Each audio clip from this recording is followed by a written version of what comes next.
హవ్యూర్స్ Chinmayi Sripada feminist అనాలో సామాజిక ఉద్యమకారిణి అనాలో స్త్రీ పక్షపాత అనాలో నాకు తెలియదు. బట్ ఆమె రెస్పాండ్ అయ్యే విధానం చాలా సందర్భాల్లో నాకు నిజంగా నచ్చింది. క్యాస్టింగ్ కౌచ్ మీద పోరాటంలో కావచ్చు, మీటు ఉద్యమంలో కావచ్చు, ఇండస్ట్రీలో ఆడవారిని ఎలా చూస్తారంటే అని చెప్పేసి ఓపెనింగ్గా చెప్పడంలో కావచ్చు.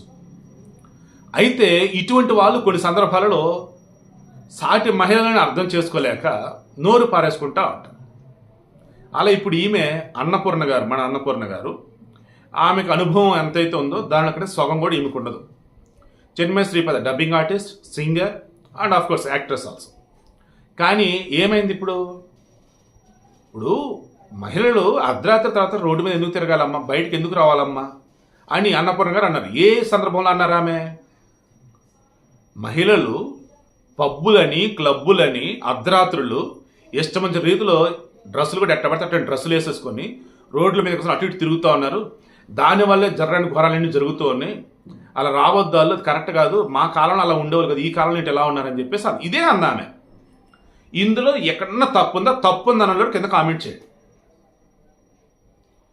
దీనిని మరి చిన్మయి శ్రీపాద ఎలా అర్థం చేసుకుంది ఏంటో తెలియదు.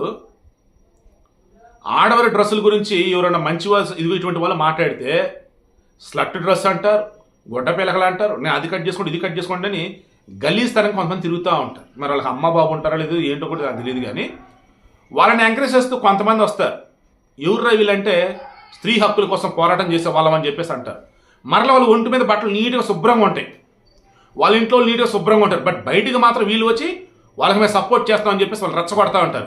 అవసరమైన పిచ్చి మోకలేమో రెచ్చిపోయి ఏదో చేస్తూ ఉంటారు. ఇందులో ఆడవాళ్ళు మగలు అంతా ఉంటారు, నో డౌట్. సో వాళ్ళకి అర్థం కాదు అవతల రెచ్చగొడుతున్నారా బాబు అని. అదేమంటే ఉద్యమ కారణం, సమాజాన్ని బాగుపరచడం బిల్డప్ ఒకటి. అలా ఇప్పుడు ఈమె చిన్మయి శ్రీపాద కూడా అరే ఈమె ఏం మాట్లాడింది అంటే ముందు వెనక ఆలోచించకుండా అందులో తప్పేంటి అంటే అర్ధరాత్రిగా బయటికి రావద్దా, యాక్సిడెంట్ ఏమైనా అయింది బయటికి రావద్దా అంటే రాత్రిపూట ఆసుపత్రిలో వచ్చేసి నర్సులు డాక్టర్లు వీళ్ళు అసలు ఉండొద్దా? ఆమె మాట్లాడిన సందర్భం ఏంటి, మాట్లాడేది ఏంటి అసలు? నేను 10వ తరగతి పరీక్ష గురించి నేను మాట్లాడుతున్నా, నువ్వు వచ్చి డిగ్రీ పరీక్ష గురించి మాట్లాడితే సెన్స్ ఉన్నట్ట లేనట్ట? ఈవెన్ చిన్మయి శ్రీపాద ఏమన్నారు, నేను అన్నపూర్ణ గారికి మంచి అభిమానిని, కానీ ఆమె మాట్లాడిన మాట నా గుండె పగిలిపోయింది. ఎందుకు పగిలింది?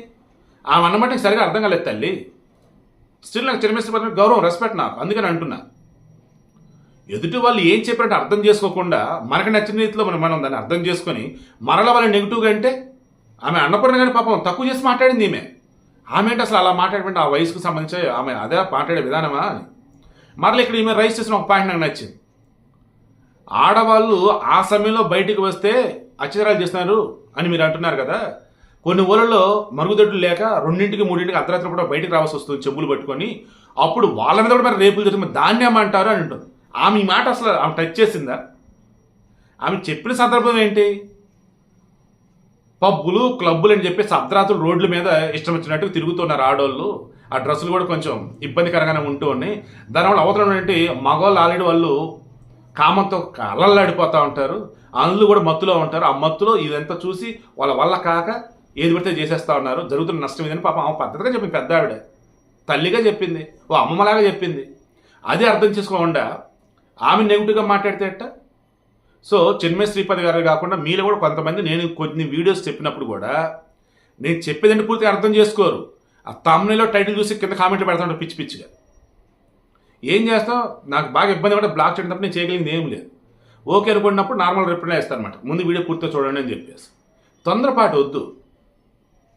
ఒక మనిషి గౌరవప్రదమైన స్థానంలో ఉన్నప్పుడు వాళ్ళు మాట్లాడే విధానం కూడా, వాళ్ళు మాట్లాడే మాటలు కూడా గౌరవప్రదంగానే ఉంటాయి. బట్ మనం అర్థం చేసుకుంటే సరిపోయింది. లేదు మనం అర్థం చేసుకున్నాం, వాళ్ళు తేడానే ఉన్నారని మనకు అనిపించింది అనుకో, అప్పుడు మనం గట్టిగా మాట్లాడడం. ఇక్కడ అన్నపూర్ణ గారి మధ్య అస్సలు పాపం తేడా అనలా. ఆమె కరెక్ట్గా పద్ధతిగానే చెప్పారు.